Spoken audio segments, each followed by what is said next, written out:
രാവിലെ ഒരു കട്ടൻ കാപ്പിയൊക്കെ ഹോം സ്റ്റേയിൽ വെച്ചിട്ട് കൊടുത്തിട്ട് ഞാൻ നേരെ ടെറസിൻ്റെ മുകളിൽ കയറിയേ. അവിടെ സ്ട്രോബെറി പാടങ്ങളൊക്കെ നമുക്ക് കാണാമായിരുന്നു കേട്ടോ. സ്ട്രോബെറി പാടങ്ങളല്ല, സ്ട്രോബെറി തോട്ടങ്ങൾ.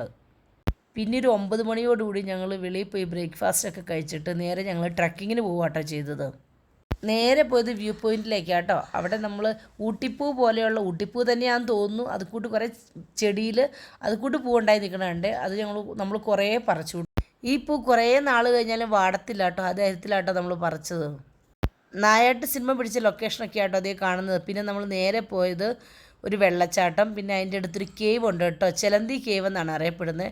കുറച്ച് പാടാട്ടോ അതിൻ്റെ ഉള്ളിൽ കൂടെ കയറാൻ. നല്ല ഇരുട്ടാട്ടോ നമ്മൾ അതിൻ്റെ ഉള്ളിൽ കൂടെ കയറുമ്പം. അതുകൂടാതെ നമുക്ക് കയറി ചെല്ലുന്ന സ്ഥലം ഭയങ്കര ഇടുങ്ങിയതാണേ. വേനലാണെങ്കിൽ തന്നെ വെള്ളച്ചാട്ടത്തിലൊക്കെ വെള്ളം ഉണ്ട് താനും. പിന്നെ അത്യാവശ്യം ഒഴുക്കും ഉണ്ട് കേട്ടോ വെള്ളത്തിന്. അതുകൂടാതെ നല്ല തണുപ്പും വെള്ളത്തിന്.